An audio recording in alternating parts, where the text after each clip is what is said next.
If I followed Dave Ramsey's advice, I would still have a day job. Not because I got fired, I would still have to work. I mean, I do YouTube, but like an actual work. Now, don't get me wrong, it's true that Dave Ramsey has helped like more people than I could ever dream of. I agree with a ton of what he says. I've done a whole video on things that I agree with, but there are some things that I kind of strongly disagree with, and if I had followed myself, probably would have hurt my finances. So in this video, I wanted to go over some of those things where I kind of disagree with Dave Ramsey on. Let's go into it.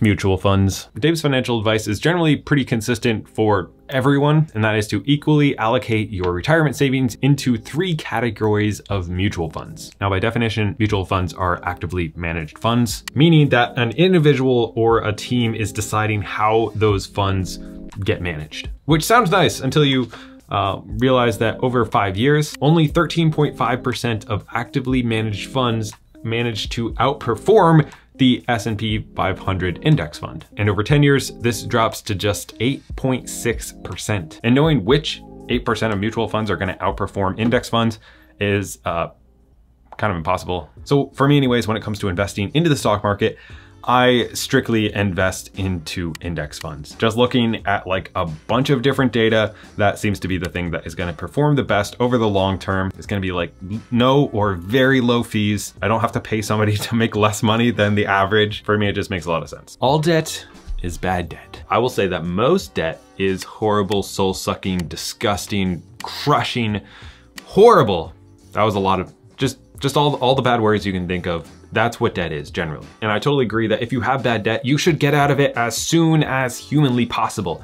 However, there is such a thing as good debt. For instance, the debt that I got on my rentals. I was able to put in around $10,000 of my own money and $190,000 of the bank's money in order to buy a rental property about 5 years ago. After I lived in that property for a year, moved out to the next one, I started to make money from that rental. After about a year, I made all of the money back that I had invested into that rental, meaning that if it burns down, if anything happens to it now, I've already made my money back. So it's pretty much infinity gains after this. Plus the rental has about doubled in value over the past 5 or 6 years, which is absolutely crazy. It's totally unsustainable. But if I had followed his advice and not gotten debt on that property, I would be multiple hundreds of thousands of dollars poorer right now. And there aren't just blanket statements that apply to everybody. Sometimes it's good. If you actually know what you're doing and you understand the market, investing and using other people's money can be life-changing and it can be a great thing. If you don't know what you're doing and you're just leveraging yourself trying to pick stocks or buying real estate without having any clue what you're doing, it can be a horrible thing. But one thing doesn't apply to everybody. It's true that in general, debt is bad, but sometimes it can be good. Cut up your credit cards.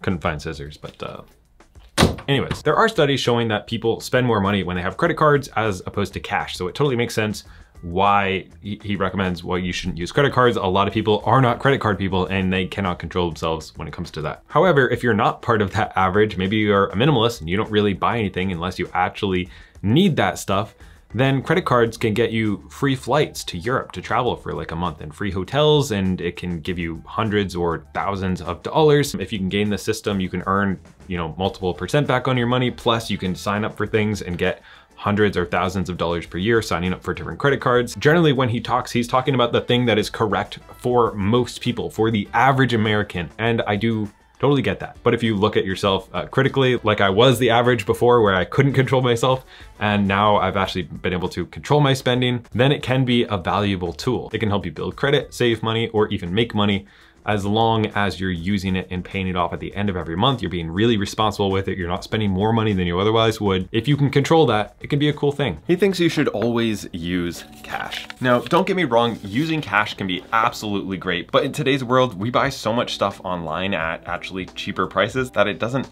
always make sense. And that's why I think you will love Capital One Shopping, who is actually the sponsor of today's video. It can not only help you save money when you shop online, but they are also letting new desktop and iPhone users earn a $10 reward bonus. And it's so stupid easy. You just add the extension to your browser, which is just like a couple clicks for desktop. Then on iPhone, you just download the app, open it, and turn on the Safari extension with just a few clicks. And then you shop like normal. Well, it does its thing, working to save you money. Then when you get to your cart at checkout, the extension automatically automatically applies the best available code to help you find savings. Like last time I had to get something at Target, I could get 1% back. When I was looking for a new mic, I could save 39 bucks and I didn't have to do anything. It's 100% free and you don't have to be a Capital One customer to use it and redeem those rewards for gift cards at popular stores like eBay. They have over 10 million users who have saved over $2 billion. That is a lot of money. Plus their customers absolutely love them with a 4.9 star rating in the App Store from over 400,000 reviews. For real, you should try this and save some money. I've been using it for over a year now and I love it. Click the link below or you can scan the QR code to add Capital One's shopping extension to your iPhone or desktop browser and learn how to get your $10 reward bonus. Terms apply. You can see the link down below for details. Invest 15% for retirement. Again,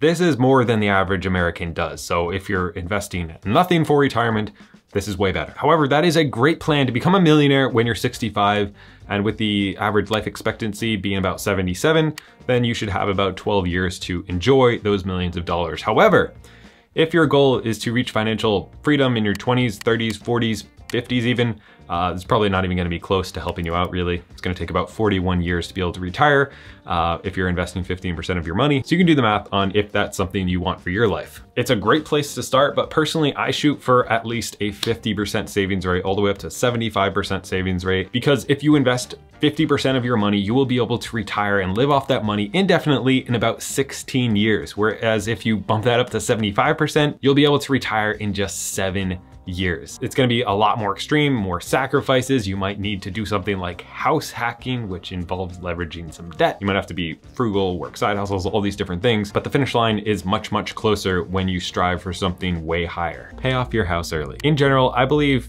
paying off your personal residence is probably not the best idea for most people, but again, it's gonna very much depend on what stage of life you're in. If you're nearing retirement, you're in your 50s or 60s, it might be a great idea for you. If you're earlier on in your life and maybe you're like me and your interest rates are 2 or 3%, it makes way more sense to me that to even, put my money in a high interest savings account, like SoFi right now is I think 4.6%. There's a link down below, you can check them out. And I can earn more money than I would be saving by paying off my debt, just on a high interest savings account, never mind on investing into the stock market. So mathematically for me, it would make 0 sense whatsoever to do that. For some people it's great, but again, it's the blanket statements across the board that don't necessarily match everybody. Even with mortgage rates right now in the 7s or 8%, you'd still earn more money in the stock market, which has averaged 10 to 11% if you look at the S&P 500 for like the past 100 years or whatever it is. So again, this really comes to knowing yourself, knowing your own goals, and then making decisions off of that. And deciding if the peace of mind of owning your own house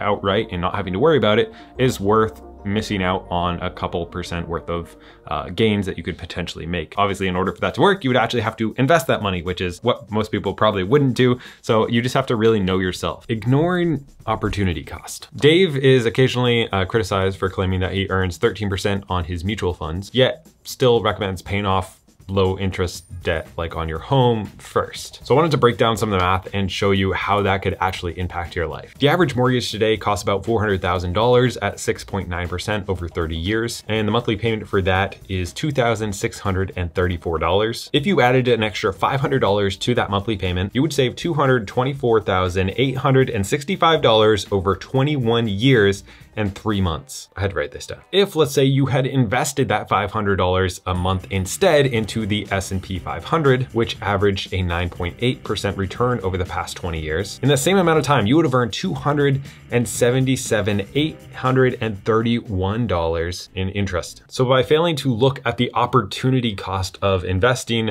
rather than paying off, lower debt, which is actually, pretty high debt right now, it would have cost you an extra $53,000 over the past 20 years to do his method as opposed to, math. Now, most people have lower interest rates than that. So if you have like a 4% interest rate that you were paying off instead of investing, it would have cost you $138,000 in missed earnings that you could have earned. That's like years of your life. By the way, if you're enjoying this video, you can click subscribe. It's completely free. It's really fun when the button turns color. Check it out. You can't be Dave-ish. I think it's inherently bad to be 100% subscribed to any one person's ideology, which a lot of us do, and I used to do this. According to Dave, you have to be all in on his plan. Ish is a wish. Now, I agree that if you really want to change your finances, you have to be all in. You can't do good most of the time and then completely, go off the rails on other times. It's good to have a plan that you're gonna follow, but something that works for the average person is not gonna work for everybody in different stages of life, different careers, different goals, different circumstances, the economy changes, like we've talked about in each one of these points. Some of them make total sense for one person and make no sense for the person right next to them. So it's okay to listen to 4 different people and make a hybrid of things that work for you. You don't have to follow exactly Dave's plan or definitely don't follow like some random person on the internet's plan. Do what is right for you. Learn from other people's mistakes, look at different plans and different paths that you can go down, read different books and decide what is the best blend for you. Asset allocation. Dave recommends investing into 4 different categories of mutual funds: growth and income, aggressive growth, and international. While I don't agree with investing into mutual funds to begin with, I also don't like the one size fits all approach. Again, like if you're younger in your 20s or 30s, it might make more sense to have a way more aggressive approach, like 100% stocks, and then add in more bonds as you age. So like one thing is not gonna fit everybody. Again, it depends on your own personal goals. Again, this is not financial advice. Saving for your kids' college fund. This is step like 4 and 5 of Dave Ramsey's baby steps, where he talks about investing for your kids' college fund after you start investing for retirement. I personally am pretty against colleges in general. They've gotten way out of hand recently with prices. I know multiple friends who have hundreds of thousands of dollars worth of student loan debt and are not even using the degrees that they ruin their lives for. Unless you're going to be a doctor or a lawyer, like certain things that you actually need schooling for, like a pilot, then in general, this can really destroy your life. So the positives no longer really outweigh the negatives like they did years ago. So I think this should not be something you inherently just like automatically all your kids should go to college. I do have a fund for my kids that I've set up, but it's not for them to go to college. It's hopefully for them to invest in something like real estate or start their own business or do something that I feel like will have much better uses for their lives than college. If they want to go to college, that's fine too. But just a note that I wanted to make about that, because as someone who didn't go to college themselves, I think my life would be drastically less happy if I had done that. I have no idea what would have happened. If you enjoyed this video, check out the 20 things that I liked about Dave Ramsey right here. It's the opposite of this one. I think you'll, and what am I even saying?